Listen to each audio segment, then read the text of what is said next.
Hello students, Assalamu alaikum. My name is Atikur Rahman and today we are going to discuss the grammar portion of first year.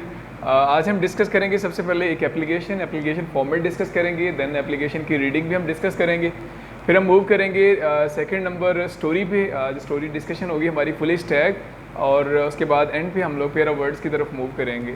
So let's start from the topic 1, that is application to principal of your college for the change of subject. First application है हमारे syllabus में शामिल, इसका format discuss कर लेते हैं। Application लिखते हुए किन किन चीज़ों को आपने मद्देनज़र रखना है, कहाँ कहाँ पे मिस्टेक होने के चांसेस ज़्यादा होते हैं। एक तो एप्लीकेशन की आपकी ओपनिंग है। एप्लीकेशन की ओपनिंग पे जो 3 स्टेप हम पहले लिखे जाते हैं, उसमें जो कॉमन मिस्टेक यहाँ पे नज़र आती हैं, कैपिटल T लिखा जाता है, कैपिटल P लिखा जाता है। ये common mistake, most common mistake यहाँ पर ये होती है कि प्रिंसिपल हम जो सेकंड पेयर ऑफ वर्ड के अंदर यूज़ किया जाता है PRINCIPLE प्रिंसिपल।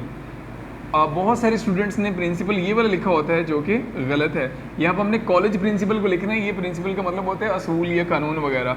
तो इसका ध्यान रखना है, कैपिटल करना है C को और कैपिटल ही T को करना है। उसके बाद प्रिंसिपल के स्पेल अच्छे से लिखने हैं और उसके बाद एट द एंड हमने कॉमा इस्तेमाल करना है। तो ओपनिंग पे फर्स्ट स्टेप के अंदर ही 3 जगहों पे मिस्टेक होने के चांसेस ज़्यादा हैं। एक स्पेल मिस्टेक है, उसके बाद कैपिटलाइजेशन है और उसके बाद पंक्चुएशन साइन है, कॉमा। उसके बाद सेकंड स्टेप की तरफ मूव करते हैं। गवर्नमेंट कॉलेज, उसमें सेकंड में G को कैपिटलाइज करना है और C को, इन दोनों वर्ड्स को आपने कैपिटल लिखना है। और गवर्नमेंट के स्पेल आप लोग फुल स्पेल भी इसके लिख सकते हैं यहाँ पर। अगर आपने एब्रीवेट करना है इसको तो फिर गवर्नमेंट के साथ डॉट भी इस्तेमाल, फुल स्टॉप भी यूज़ किया जाएगा। शॉर्ट फॉर्म के साथ हम ग्रामर के अंदर फुल स्टॉप यूज़ करते हैं, तो सेम फुल स्टॉप यहाँ पर भी यूज़ किया जाएगा। और इसमें भी कैपिटलाइज करने के बाद और एट द एंड हमने कॉमे का इस्तेमाल करना है। पंक्चुएशन साइन मोस्ट इंपॉर्टेंट चीज़ एप्लीकेशन राइटिंग के अंदर, इसका भी ख्याल रखना है। उसके बाद थर्ड स्टेप है सिटी नेम लिखना है। सिटी नेम भी मेंशन कर सकते हैं या आप लोग इसको ABC भी कर सकते हैं। तो capital A, capital B, capital C, और इन तीनों के साथ ही हम लोग फुल स्टॉप यूज़ करते हैं। यानी A के साथ भी, B के साथ भी और C के बाद भी फुल स्टॉप इस्तेमाल करना है। ये 3 स्टेप बोर्ड के अंदर अगर हम एग्जामिनेशन पॉइंट ऑफ व्यू से देखें तो बोर्ड के अंदर ये 3 स्टेप का 1 नंबर है। यानी इंडिविजुअलाइज उन्होंने किया हुआ है कि पोर्शंस बनाए हुए कि यहाँ से इतने नंबर, यहाँ से इतने नंबर, इन 3 स्टेप को लिखने का 1 नंबर। अब आ जाते हैं चौथे स्टेप की तरफ, और वो है डेट लिखना। सही बिल्कुल एग्जैक्ट डेट अगर आप लिखते हैं, उसमें आप लोगों ने कल भी हमने डिस्कस किया था लेटर फॉर्मेट के अंदर कि एक कॉमन जो डेट फॉर्मेट चलता है MDY के नेम ऑफ मंथ, फिर नेम ऑफ डेट, फिर नेम ऑफ ईयर, उसी फॉर्मेट में लिखिए। नेम ऑफ मंथ लिखिए और मंथ का फर्स्ट वर्ड कैपिटलाइज कर दें। उसके बाद स्पेस दे के डेट लिखनी है, देन कॉमा यूज़ करना है और उसके बाद ईयर नेम आ जाएगा और एंड पे फुल स्टॉप आ जाएगा। और डेट वाले जो पोर्शन है, इस लाइन को अगर आपने बिल्कुल सही लिखा, पंक्चुएशन सही है आपकी, तो इस लाइन का भी 1 नंबर है। यानी ऊपर वाले 3 लाइनें लिखेंगे 1 नंबर है, और डेट सही लिखने का एक सेपरेट नंबर है। 2 नंबर आप यहाँ तक ही गेन कर सकते हैं। उसके बाद मूव करते हैं सब्जेक्ट की तरफ। अब आपने एप्लीकेशन का सब्जेक्ट यहाँ पे देना है, application for change of subject. अब यहाँ पे इस तरह से आपने सब्जेक्ट लिखने के बाद S को कैपिटलाइज किया आपने पहले, उसके बाद आपने कॉलन यूज़ किया। इसके बाद ये इंपॉर्टेंट साइंस हैं। कुछ बच्चे सेमी कॉलन यूज़ करते हैं, कुछ बच्चे कॉमा लगा देते हैं, कुछ बच्चे बिल्कुल स्पेस छोड़ देते हैं। तो यहाँ पर कॉलन यूज़ करेंगे, उसके बाद आप अंडरलाइन करके लिखोगे application for change of subject. यानी लिखेंगे, लिखने के बाद इसको अंडरलाइन कर देंगे, हाईलाइट कर देंगे। उसके बाद आपने आ जाना है, नेक्स्ट स्टेप है हमारा। अब आपने जिसको लिखनी है एप्लीकेशन, सर को लिखनी है या मैडम को लिखनी है एप्लीकेशन, तो सर और मैम लिखेंगे और फर्स्ट वर्ड यहाँ पे भी कैपिटलाइज किया जाएगा, चाहे सर लिखें चाहे मैडम लिखें, और उसके बाद साथ ही कॉमा भी इस्तेमाल किया जाएगा। तो 2 साइन है, 1 नंबर इस स्टेप को कंप्लीट करने का है। तो टोटल आपके यहाँ था, यानी एप्लीकेशन स्टार्ट करने से पहले पहले आपके पास 1, 2 और 3 नंबर हैं जो आप ओपनिंग पे यहाँ गेन कर सकते हैं। उसके बाद एप्लीकेशन मूव करती है मेन बॉडी की तरफ। कल लेटर के अंदर भी हमने मेन बॉडी डिस्कस की थी। मेन बॉडी 6 मार्क्स की होती है। यहाँ पे इन 6 नंबरों को हासिल करने के लिए आपको कुछ चीज़ों का ख्याल रखना पड़ेगा। उनमें मोस्ट इंपॉर्टेंट चीज़ है, सबसे पहले तो हम ये देखेंगे कि एप्लीकेशन की लेंथ कितनी है। आउटस्टैंडिंग लेंथ एप्लीकेशन की ऑलमोस्ट 1.5 to 2 पेजेस तक है, इतनी होनी चाहिए आपकी एप्लीकेशन। उसके बाद जो वर्ड्स की सिलेक्शन है आपकी, वो स्टैंडर्डाइज वर्ड होने चाहिए, कॉमन वर्ड नहीं यूज़ करने। तीसरे नंबर पे आपकी पंक्चुएशन साइंस बिल्कुल ठीक होने चाहिए, मोस्ट इंपॉर्टेंट चीज़। चौथे नंबर पे एप्लीकेशन के अंदर कटिंग नहीं होनी चाहिए, ना कटिंग होनी चाहिए, ना रिमूवर का इस्तेमाल करना है और ना ही ओवर राइटिंग करनी है। अगर ये काम आप करते हो, एप्लीकेशन के अंदर कटिंग है, आपकी 2-3 जगहों पर आपने वर्ड्स को कट करके लिखा हुआ है, या आप लोगों ने रिमूवर का इस्तेमाल किया हुआ है जो कि अलाउ ही नहीं है बोर्ड के अंदर, या आप लोगों ने ओवर राइटिंग की हुई है लाइन्स के ऊपर, तो इन अगर आप 3-4 जगहों पर भी ये काम करते हो, 2-3 जगहों पर भी, तो 6 में से अब आपको नंबर मिलेंगे आउट ऑफ 4।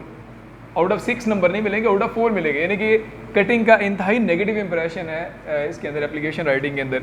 तो इन चीज़ों को आपने अवॉइड करना है। उसके बाद स्टैंडर्ड लेंथ इसको मेंटेन करना है आपने। और उसके बाद जब हम मूव करेंगे इसकी क्लोजिंग पे एप्लीकेशन की, तो क्लोजिंग पे yours obediently second last step हमारा, इसमें जो वाई है उसको हम लोग कैपिटलाइज करेंगे, ओबीडियंटली का ओ जो है वो स्मॉल लेटर में ही लिखा जाएगा और एंड पे फिर पंक्चुएशन साइन कॉमा यूज़ किया जाएगा। तो सेकंड लास्ट लाइन के अंदर भी 3 स्टेप हैं टोटल, कैपिटल वर्ड है और स्मॉल वर्ड है और देन कॉमे का साइन है, और नीचे इसी तरह से ही एक्स वाई जी कैपिटलाइज किए जाएंगे और इन तीनों के साथ ही फुल स्टॉप इस्तेमाल किया जाएगा। तो ये 2 स्टेप करने का भी यहाँ पे board exam point of view से 1 नंबर है। तो मेन बॉडी के अलावा आप ओपनिंग और क्लोजिंग अगर आपकी सही है और मेन बॉडी आपने लिखी हुई है इसके अंदर, तो 4 नंबर आप एप्लीकेशन की ओपनिंग और क्लोजिंग से ले सकते हैं और 6 नंबर का आपका मेन बॉडी एरिया है। तो ये जो मेन बॉडी एरिया जो 6 मार्क्स हैं ये डिपेंड करते हैं आपकी एप्लीकेशन की लेंथ पे भी, एप्लीकेशन की वर्ड सिलेक्शन के ऊपर भी, एप्लीकेशन की पंक्चुएशन के ऊपर भी डिपेंड करते हैं। तो इन चीज़ों को मद्देनजर रखते हुए एप्लीकेशन को आपने तैयार करना है। एप्लीकेशन की रीडिंग की तरफ मूव करते हैं अब। सिलेबस में शामिल हमारी जो एप्लीकेशन है उनमें first application, right an application to principal of your college for the change of subject application for the change of subject. Most respectfully I beg leave to submit. नहायत एहतराम से ये अर्ज़ करना चाहता हूँ that this year I got admission to your prestigious and well reputed college, कि मैंने एडमिशन लिया आपके नहायत शानदार कॉलेज के अंदर, एक नामी गिरामी कॉलेज के अंदर। I am a student of first year class and I have taken up the subject of pre medical group. Pre medical का स्टूडेंट टू फर्स्ट ईयर में और प्री मेडिकल ग्रुप मैंने चूज़ किया है। My intention was to seek admission to medical college after getting through the final examination. मेरा इरादा तो ये था कि मेडिकल पढ़ने के बाद मैं मेडिकल कॉलेज में दाखिला लूँगा। I took up the subjects in haste, मैंने जल्दबाजी में इन मज़ामीन का इंतखाब किया। And I did not evaluate my potential, और मैंने अपनी काबिलियत का अंदाज़ा नहीं लगाया and to study the subjects कि मैं इन मज़ामीन को पढ़ भी सकता हूँ या नहीं, and get through the examination by securing 90% marks in aggregate, और ये भी अंदाज़ा नहीं लगाया कि क्या मैं इम्तहान में 90% नंबर हासिल करने में कामयाब हो जाऊँगा। But after a month of studying, लेकिन 1 महीना पढ़ने के बाद, I have realise that the subject of biology is not according to my aptitude, कि बायोलॉजी का जो सब्जेक्ट है वो मेरी इंटेंशंस के मुताबिक, मेरे इंटरेस्ट के मुताबिक नहीं है। I tried my best to understand the contents of the lectures of my honourable teacher in biology. Biology के जो मेरे काबिल एहतराम उस्ताद साहब थे, उनका लेक्चर मैंने अटेंड करने की, समझने की पूरी कोशिश की, but I miserably failed in it, लेकिन मैं बड़े बुरे तरीके से इसमें नाकाम हुआ। Biology is all Greek to me, ये मेरे लिए फ़लसफ़े से कम नहीं है बायो की बुक। That is why I could not show commendable performance in the very first class test in इस सब्जेक्ट। क्लास का जो पहला ही सब्जेक्ट का टेस्ट हुआ उसमें ही मेरी परफॉर्मेंस है वो बहुत ख़राब रही। ऑन द अदर हैंड इसके बरक्स I am keenly interested in mathematics, मैं मैथमेटिक्स के अंदर, रियाजी के अंदर बहुत दिलचस्पी रखता हूँ। I have scored 100% marks in the subject in my matric exam. Matric exam के अंदर मैथ के सब्जेक्ट में मेरे 100% मार्क्स थे। I have consulted my elder brother about my difficulty in this respect, मैंने अपने बड़े भाई से भी इस मामले में मशवरा लिया है। He has also advise me to change my subject forthwith to avoid any unpleasant situation and results in future. उसने मुझे मशवरा दिया कि जल्द से जल्द अपना फैसला जो है उसको तब्दील कर लो, ताकि मुस्तकबिल की नागहानी जो रिजल्ट्स हैं, नागहानी जो सूरत हाल उससे बच सको। My father also wants me to become an engineer, मेरे वाला साहब भी मुझे चाहते हैं कि मैं इंजीनियर बनूँ। इन view of the great scope of industrial development, जो कि मुल्क के अंदर सनती इनकलाब आ रहा है in our country, engineers will have a better demand than doctors. तो मेरा ख्याल है कि मुल्क के अंदर डॉक्टरों की निस्बत इंजीनियर्स की डिमांड भी ज़्यादा होगी। I therefore request you to permit me to change my subject from pre medical to engineering group. इसलिए आपसे दरख्वास्त है कि प्री मेडिकल से मुझे ट्रांसफ़र किया जाए प्री इंजीनियरिंग ग्रुप में। Sir the sooner I am allowed to shift to the new subjects the better I shall perform in the subject, जितनी जल्दी ये तबादला मुमकिन होगा मेरे लिए उतना ही बेहतर होगा। I assure you that I will study them wholeheartedly, और आपको यकीन दिलाता हूँ कि पूरी दिलजमी के साथ मैं इनको पढ़ूंगा, एंड डिवोटेडली, और लगन के साथ, to bring honour to my college, my family and myself, और मैं अपने लिए, अपने कॉलेज के लिए और अपनी ख़ानदान के लिए भी नाम पैदा करूँगा through the examination with flying colour, आला नंबर हासिल करके। I will be highly grateful to you for this magnificent, इस हमदर्दाना काम पर आपका नहायत शुक्रगुजार हूँगा। इसके साथ ही हमारी एप्लीकेशन नंबर 1 क्लोज़ होती है। आपने इसको अच्छे से प्रिपेयर कर लेना है। और उसके बाद आज हम स्टोरी डिस्कस करेंगे फुलिश टैग, बेवकूफ़ barasingha.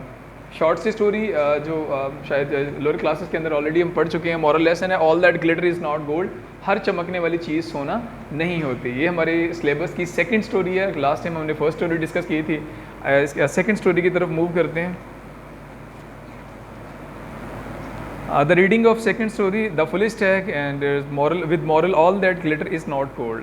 It is said that outward appearances are often deceptive. ये कहा जाता है कि ज़ाहरी शक्ल सूरत अक्सर गुमराह कुन होती है। What appears useful and good may prove harmful and useless. जो चीज़ ज़ाहिरन खूबसूरत नज़र आती है या अच्छी नज़र आती है, हो सकता है वो बेकार और नुकसानदेह हो। Therefore इसलिए we should not be misled by the appearance of things and people. लोगों और चीज़ों की ज़ाहरी शक्ल सूरत पर हमें नहीं जाना चाहिए। दैट इज़ वे, यही वजह इट इज सेड ये कहा जाता है all that glitter is not gold, कि हर चमकने वाली चीज़ सोना नहीं होती। The following story proves the truth of this saying, और मदजल कहानी जो है वो इस कहावत को सच साबित करेगी। Once a stag was very thirsty, एक दफ़ा एक बारहसिंगा बहुत प्यासा था। He went to a nearby stream, वो करीबी नदी के पास गया। Water in the stream was very cold and clear, नदी का पानी साफ और ठंडा। वाइल ड्रिंकिंग वाटर, जब वो पानी पी रहा था, the stag saw his reflection in the water, उसने पानी के अंदर अपना अक्स देखा। He was very happy to see his beautiful antlers, अपने सींगदार जो थे, शाखदार सींग जो थे, उसको देख के बड़ा खुश हुआ। And felt very proud of them, और उनके ऊपर उसने बड़ा गुरूर किया। व्हेन ही सा his lean and thin legs, और जब उसने नज़र डाली अपनी दुबली पतली टांगों की तरफ, ही फेल्ट वेरी सॉरी, तो उसे बड़ा तरस आया। ही हेटेड हिज अगली लेग्स, उसने अपनी बदसूरत टांगों से बड़ी नफरत की। ही हीव्ड अ साई, एक आह भरी। एंड सेड, और कहा, it is unfortunate to have such a beautiful antlers with so ugly legs, कितनी बुरी बात है कि इतनी खूबसूरत सींग और इतनी बदसूरत टांगे। ही कर्स्ड हिज लेग्स, अपनी टांगों को उसने बुरा भला कहा। ऑल ऑफ अ सडन, अचानक से, he heard the hunters horse, उसने शिकारी कुत्तों के घर्राने की आवाज़ सुनी। एंड हॉल्स ऑफ हाउंड्स, कुत्तों के घर्राने की आवाज़ आई। ही सा pack of hounds coming towards him, और उसने देखा कि शिकारी कुत्तों को एक ग्रोह जो है वो उसकी तरफ बढ़ रहा है। The Stag was filled with fear, अब वो डर गया, खौफजदा हो गया। He wanted to save his life at every cost, हर कीमत पर अपनी जान बचाना चाहता था। He ran very fast to the forest to save his life, जिंदगी बचाने के लिए भागा जंगल की तरफ। His thin and ugly legs were of great help him, अब इस दफ़ा उसकी दुबली पतली टांगों ने ही भागने में उसकी मदद की। They carried him far away from the hounds, और उसकी दुबली पतली टांगें उसको दूर ले गई उन शिकारी कुत्तों से। He reached in the dense part of the forest, वो जंगल के घने हिस्से में पहुंच गया। There were thick bushes from the जंगल के अंदर उस जगह पर घनी झाड़ियाँ मौजूद थीं। अनफॉर्चुनेटली, बदकिस्मती से, his beautiful antlers were caught up in a long Bush, एक बड़ी झाड़ी के अंदर उसके खूबसूरत सींग फंस गए। He tried his best to get free, उसने खुद को आज़ाद करवाने की कोशिश की, बट कुड नॉट, लेकिन नहीं कर सका। मीन वाइल, इतने में द हाउंड्स रीच देयर, वहाँ पर शिकारी कुत्ते आए। His beautiful antlers of which he was so proud broad about his death, और वही खूबसूरत सींग जिसके ऊपर उसे बड़ा फ़ख्र होता था, गुरूर होता था, उसकी मौत का सबब बने। Hounds fell upon him and tore him into pieces, अब कुत्तों ने उस पर हमला किया, टूट पड़े और उसके टुकड़े कर दिए। और moral lesson, all that glitter is not gold, और अपीयरेंस और ऑफन डिसेप्टिव, के ज़ाहिर जो है वो अक्सर धोखा का फरेब होता है। तो हमारा जो सेकंड पोर्शन है आज के इस लेक्चर का वो भी ख़त्म होता है, और लास्ट पोर्शन की तरफ मूव करते हैं, और वो है पेयर ऑफ वर्ड्स जो हमारे सिलेबस में चल रहे हैं। लास्ट टाइम 31 to 35 डिस्कस किए थे, और आज 36 to 40 पेयर ऑफ वर्ड्स हम डिस्कस कर रहे हैं। So first pair of word here is blue, और मीनिंग है नीला, और स्काई इज़ ब्लू, आसमान नीले रंग का है। और पेयर में वर्ड है ब्लू, हवा का चलना। The wind blue with a hissing sound, हवा ख़ास आवाज़ के साथ चल रही है। नंबर सेकंड, बॉर्न, पैदा होना। ही वॉज बॉर्न इन 1962, 1962 में पैदा हुआ। और बॉर्न बर्दाश्त करना, स्वेल का डिफरेंस है। Najma has borne number of difficulties in our life, Najma ने अपनी ज़िंदगी में बेशुमार मुसीबतों का सामना किया। नंबर थ्री, ब्रेक, ब्रेक लगाना। As he brake the tyre burst, उसने ब्रेक लगाई, टायर फट गया। और ब्रेक, तोड़ना। The child has broken the cup, बच्चे ने कप तोड़ दिया। एंड नंबर फोर, ब्राइडल, अरूसी या शादी वाला। हर bridal dress was very simple and cheap, उसका लिबास जो था शादी वाला वो बहुत सादा था। एंड ब्रिडल, लगाम। अब bridle is use to control a horse, और लगाम जो वो यूज़ की जाती है, इस्तेमाल की जाती है घोड़े को कंट्रोल करने के लिए। And very last pair of word from 36 to 40, bury, दफन करना। He was buried in the graveyard, उसे कब्रिस्तान में दफन किया गया। और बेरी एक किस्म का फल है ये। आधे वर पिकिंग बेरीज, वो बेरीज जो थे वो चुन रहे थे, यानी फल चुन रहे थे वो। इसके साथ ही आज का लेसन हमारे यहाँ पे इख्तिताम पजीर होता है, इस उम्मीद के साथ कि एप्लीकेशन स्टोरी और जो पेरा वर्ड आज हमने डिस्कस किए हैं आपने इसको समझ लिया अच्छे से। अब अच्छे से आपने इसको रिवाइज़ भी करना है, अच्छे से प्रिपेयर भी करना है। और नेक्स्ट लेक्चर तक के लिए अपना ख्याल रखिएगा। अल्लाह हाफिज़।